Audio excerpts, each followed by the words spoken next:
Okay, welcome to AMM 120, American Demographics and Lifestyles, Demographic Issue Final Project Oral Explanation, or Audio Explanation. Take 2 again, so hopefully you can hear this. So basically this is an explanation of your final project, which I had briefly mentioned in class. Basically, I am giving you an option to work either individually or pair up with another person. You cannot have a group of 3, that's too many people, so you need either 2 people or individual. Now please note that if you do pair up with someone, because of the nature of the project, it's really hard to tell who did what research, and so you both get the same grade. So if you don't trust the person to do the work, I would not suggest to team up, and I would do it individually. But sometimes it helps to have someone do research on one side of the issue and then you can do the other. So I will allow that. I have done that. That's usually how I do it to cut down on that many papers, because usually the class is about 50 people. Now here there's only 5 of you, so I'm okay with just individual papers, but again, it is a lot of research for a relatively shorter period of time. So again, I will allow you to pair up, but you will get the same grade, okay? Now, what you're going to do is you're going to select a demographic issue that requires a social policy and present both sides of the issue. And I want you to fairly present both sides, and then you will conclude with what side your group or yourself favored, or if there's a split sentiment, let's say your partner thought pro and you were con, then you can share that conclusion. You don't both have to agree. That's perfectly fine. Basically, what you're going to be doing is doing research on that topic, okay, on the issue, and identify points that would make for a dynamic and engaging paper. So basically, I'm scrolling down. As you can see, I have tons of topics and they can't be duplicated, so it's first come, first serve. But there's tons of things. Of all the topics we've covered in class and those that we still have yet to cover, things like abortion, polygamy, marriage versus cohabitation, preschool for 3-year-olds, should it be required, etc. So there's tons of topics in here that you can view. If you want something else or you want a variation of the topic, you just have to let me know. And if I think that you can get enough research or information on it, then I will allow it. In the past, some people have picked something last minute and then they couldn't get enough information. They had to switch really last minute, and that's not good. So you're going to conduct research that includes both sides of the issue, and you're going to be basically deploying all 3 forms of support, so evidence, credibility, and values. So the important thing is that using evidence generously. So you want to use data, facts, to support arguments, okay? So data provided in your lectures, in shared websites, books, wherever you're getting your research, obviously, to support the argument. You're going to list arguments on both sides as fairly as possible. Even if you completely disagree with the one side, you need to be able to present it in a fair way. These are the arguments in for.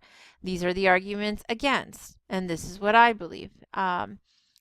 Where you give the data, you don't just give opinion statements. Remember, in the conclusion, you'll be able to put your opinion without a problem. So it's very important that you can pinpoint demographic data that's applicable in the particular topic. So like if certain ethnic groups are more affected by it, so or age groups, or a certain specific gender, etc. Now, successful arguments will focus on a claim of policy, like something should be outlawed, or it should be legalized, or it should be allowed, it should not be allowed, it should be, there should be reform, there should not be reform. Identifying facts and statistics, okay, and show careful research and solid argumentation. So actual arguments that are stated by various people, not just by you. Demonstrate both preparation and respect for the topic. Feel free to use any visuals, including charts, graphs, and pictures. The only thing is I ask nothing too graphic. So for example, abortion, please do not put graphic abortion pictures. They're really gross and I can't take it. In terms of format, you're going to have a cover page, your names if there's more than one of you, or just your name, topic, the class, and summer 2015. A paragraph or a couple of paragraphs introducing the topic. This is where it's good to put specific definitions. Okay, what do we mean by when we say Common Core, what do we mean by that? If Common Core should be repealed, what is Common Core? You have to assume that the person who's reading it knows nothing about the topic. I know about all the topics, but let's assume I didn't. I kind of look at it that way as well, that I don't know anything about the topic. Are you explaining it? If you're doing, let's say, open and closed adoption, then you'd be defining what closed adoption and open adoption is. So this is a good place to put definitions, put a nice introduction, set the flow and the stage for the topic. Present both sides of the argument for both, so keep it as even as possible and label pro or in favor of, and then label against or con, depending on what your topic is, but label it so we know. Don't just lump it all together in one giant paragraph. List facts for the presented arguments or put them in the paragraphs, okay? So, and you need to cite your source. It's very important. Cite your source. Okay, give a couple of paragraphs. In the group's viewpoint, which side is the group on, or yourself, individual, and why? You know, elaborate and be specific. Don't just say, yes, we're in favor of welfare reform. We think it's needed. Done. Well, that's okay. Why? Why do you think it's needed? What's wrong with it that it would require reform? You need to be very specific.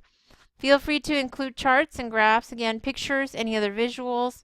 Include a works cited page. I'll allow APA or MLA. This is a research paper, so it really should be more MLA, but honestly, as long as APA or MLA, I'll take, but it has to be one or the other.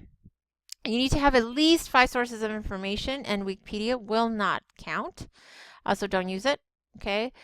Please note that the topics are reserved on a first come first served basis. This is very important.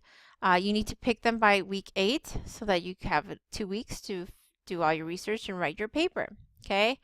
Now, this is very important. I have caught cheating in this paper using student online papers. Caught quite a few. I actually caught a student where even in the conclusion where they put their opinion, that was plagiarized. It was really bad. It was an automatic 0. So I don't recommend you do this. I gave 0s and I had to report it to the department, and it's just not pleasant. You know, for a lot of the cheating, you do have to meet up with the department chair, and then we have to decide if we're going to take it up with the dean. It's just not, it's not pleasant, and I will do it. I'm done with the cheating. There's no reason to cheat. So if I catch you cheating, you will get an automatic 0. So no excuse is gonna work. Okay. So just heads up on that. I recommend that you don't do that. This is worth 50 points. It's a hefty grade, so I recommend you don't cheat, because 0 out of 50 is just a really heavy loss. It's very hard to recuperate from that. So like I said, I have several topics here that you can pick from. And if you want a hybrid of a topic, so for example, marriage versus cohabitation, which is ideal, or preschool for 3-year-olds, should the government require this? If you wanted to do a segment of this but change it a little bit, say should private preschool be, I don't know, eliminated, and you could say pro and con. So it's kind of like preschool, but you're kind of changing the topic a little bit than what's listed here. If you ask for my approval and I think it's good, I'll allow it. So something like that will work. Okay.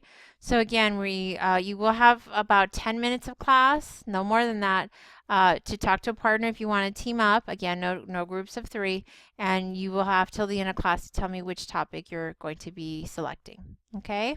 You will be turning a hard copy of this project as well as online submission because we check for plagiarism.